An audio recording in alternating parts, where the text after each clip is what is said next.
Welcome back to my channel.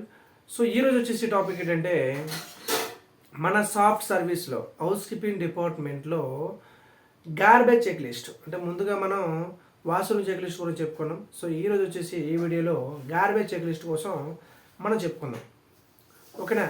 ఈ garbage check list అనేది ఎలా యూజ్ చేస్తారు, అసలు దాని యొక్క ఫార్మెట్ ఎలా ఉంటుంది, దాన్ని ఎలా యూజ్ చేయాలి, ఆ ఫార్మెట్ని ఎలా సైన్స్ పెట్టాలి, ఎలా ఇచ్చేయాలి, సూపర్వైజర్స్ కానీ house keeping department house keepers కానీ తెలియని పనులు చూసి తెలుసుకోండి, నేర్చుకోండి. ఓకేనా?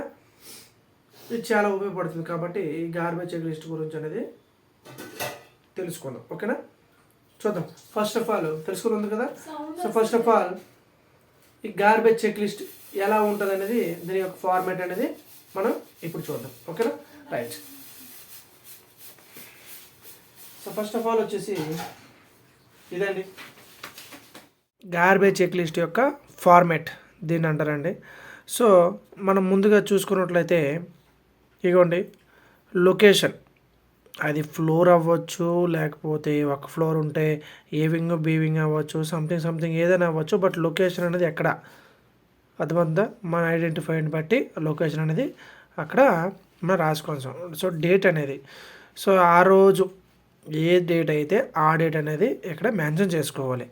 ఓకే, అయిపోయింది కదా. నెక్స్ట్ ఇక్కడ serial number and description and 8 AM and 12 PM and 4 PM and night shift అయితే నైట్ షిఫ్ట్ అండ్ రిమార్క్స్ అయితే రిమార్క్స్. ఓకేనా? సో ఇక్కడ 8, 12, 4 ఎందుకు ఇచ్చామంటే మనం గార్బేజ్ అనేది ఎప్పుడు పడితే అప్పుడు తీయలేం కదా. 1 అవర్ తీయలేం కదా.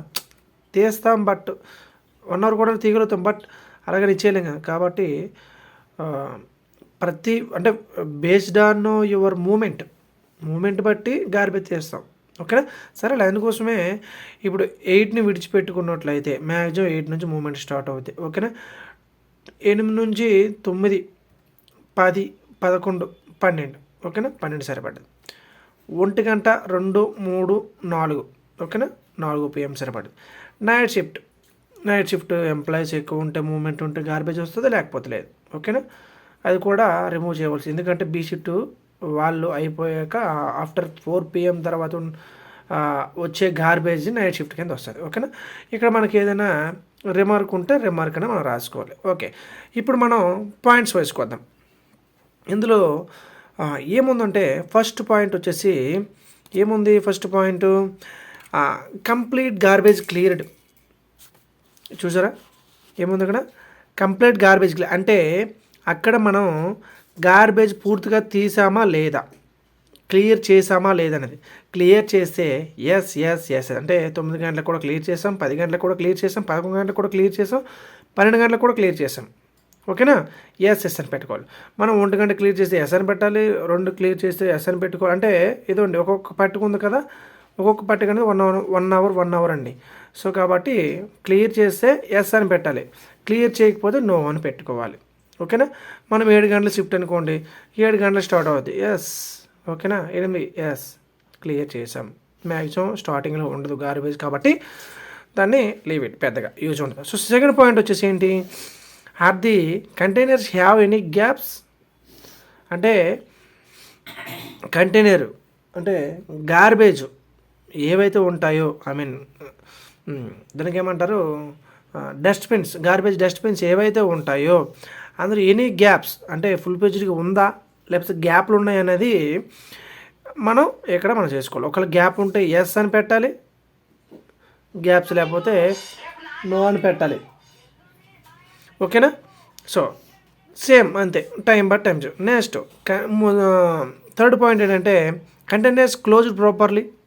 అంటే మనం ఇక్కడ ఏవైతే డస్ట్బిన్ ఉంటాయో, గార్బేజ్ డస్ట్బిన్లు ఉంటాయో దానిపై ఉన్న మూత అర్థమైందా, దానిపై ఉన్న మూత క్లోజ్గా ఉందా లేదా, దానిపై ఉన్న ఆ కంటైనర్ ఏదైతే గార్బేజ్ ఉందో ఆ కంటైనర్ యొక్క మూత, పై కప్పు, పై భాగం క్లియర్గా ఉందా లేదా, క్లోజ్ చేసి ఉన్నామా లేదనేది ఇక్కడ కావాలి. క్లోజ్ చేసి ఉంటే ఎస్ ఎవ్రీ టైం 1 అవర్లో మొత్తం ఎవ్రీ టైంలో క్లోజింగ్లో ఉండాలి.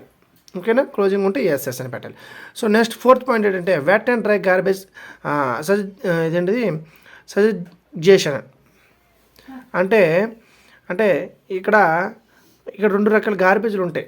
ఏదైనా ఆఫీస్లో కానీ ఎక్కడైనా 2 రకాల గార్బేజ్ ఉంటాయి. ఒకటి wet garbage and dry garbage. Wet అంటే మీకు తెలిసిందే, తడితో కూడుకొని ఉన్న గార్బేజు. డ్రై అంటే పొడితో కూడుకున్నటువంటి గార్బేజ్. 2 చెత్తే, బట్ ఎక్కువగా తినే పదార్థాలు అనేవి వెట్ గార్బేజ్లో ఉంటాయి. ఈ డ్రై అనేది ఏవైనా తినే వస్తువులు కానీ సంథింగ్ అలాంటివన్నీ, కవర్స్ కానీ అలాంటివన్నీ పొడి గార్బేజ్లో కోసం. సో అవన్నీ సపరేట్ చేసుకోవాలి. ఓకేనా, ఆ టైంలో సపరేట్ చేస్తున్నారా లేదా, 8 గంటలకు సపరేటింగ్ ఉందా లేదా,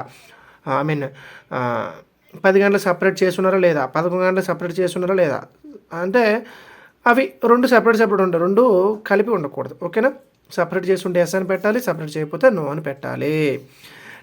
నెక్స్ట్ పాయింట్ ఏంటి, క్లియరెన్స్ ఆఫ్ గార్బేజ్ అండ్ స్పిల్లేజెస్. అంటే ఆ గార్బేజ్లో ఉన్నటువంటి అంటే ఏవైనా ఐటమ్స్, ఓకేనా, డిఫరెంట్ ఐటమ్స్ ఏమైనా ఉంటే అందులో నుండి తీసివేసేయాలి. అంటే గార్బేజ్లో మనం ఒక వస్తువు వేయమండి, ప్లాస్టిక్ ఉంటుంది, ఐరన్ ఉంటుంది, రకరకాల వస్తువులు ఉంటాయి. ఓకేనా, థింగ్స్ ఉంటాయి. సో అవి మనం వేరు చేసుకోవాలి, అంటే అందులో నుంచి రిమూవ్ చేయాలి. అంటే ఏవైనా వస్తువులు కానీ ఆటోమేటిక్గా పడివేసేసిన అలాంటివి ఏమైనా ఉంటే దాన్ని అక్కడ నుంచి రిమూవ్ చేసాను, అందులో నుంచి రిమూవ్ చేసాలి. ఓన్లీ గార్బేజ్ లాగే ఉంచాలి. రిమైనింగ్ ఏమైనా వస్తువులు ఉంటే సపరేట్గా పడివేయాలి, లేకపోతే తీసివేయాలి అందులో నుంచి. ఓకేనా, next space provide to collect the garbage. ఓకేనా, ఈ space provide to collect the garbage అంటే గార్బేజ్ సేకరించేటప్పుడు, ఓకే నేను ఈ పాయింట్ చెప్పదలుచుకోవట్లేదండి, ఎందుకంటే యాక్చువల్గా ఇంకోటి మీరు గమనించవలసిన విషయం ఏంటంటే, నాకున్న జ్ఞానం, నాకున్న తెలివి, నాకున్న నాలెడ్జ్ ఇన్ హౌస్ కీపింగ్ డిపార్ట్మెంట్లో ఉన్నంత వరకు నేను ఎక్స్ప్లెయిన్ చేస్తున్నానండి. ఒకవేళ నేను మాట్లాడేది ఏమైనా రాంగ్ కానీ మిస్టేక్ ఉంటే నాకు కామెంట్ రూపంలో మీరు నాకు రిప్లై ఇచ్చి సజెషన్ ఇవ్వగలగాలి. నో ప్రాబ్లం, నేను రిసీవ్ చేసుకుంటాను మీ సజెషన్. కానీ లేకపోతే ఏదైనా తప్పు ఉంటే నన్ను క్షమించండి. సో మిస్టేక్స్ ఉంటే చెప్పండి, నేను నోట్ చేసుకుంటాను, సరేనా. సో నెక్స్ట్ వచ్చేసి no other material is left in garbage area. ఇగోండి, అంటే గార్బేజ్లో అనేక రకమైన వస్తువులు ఉంటాయి. అంటే ఎంప్లాయీకి సంబంధించినటువంటి ఏవైనా పడేసిన వస్తువులు కానీ, లేకపోతే ఇనుపు కానీ, లేకపోతే గాజుకు సంబంధించిన వస్తువులు కానీ, ఓకేనా, ఏవైనా మెటీరియల్స్, అర్థమవుతుందా, చాలా మెటీరియల్ ఉంటాయి. సో అలాంటి మెటీరియల్ అన్నీ మనం బయటికి తీసేవేయాలి. ఓకేనా, తీసివేయాలి. ఎందుకంటే అలాంటి మెటీరియల్ అనేది మనకు ప్రమాదం కలిగిస్తాయి. గార్బేజ్ సంబంధించిన ఉండాలి. సో రిమైనింగ్ అదర్ మెటీరియల్ ఏమైనా ఉంటే దాన్ని మనం సైడ్కి తీసుకోవాలి. ఓకేనా, నెక్స్ట్ 7th పాయింట్ ఏంటి, కాటన్ బాక్సెస్ అండ్ సజెషన్స్.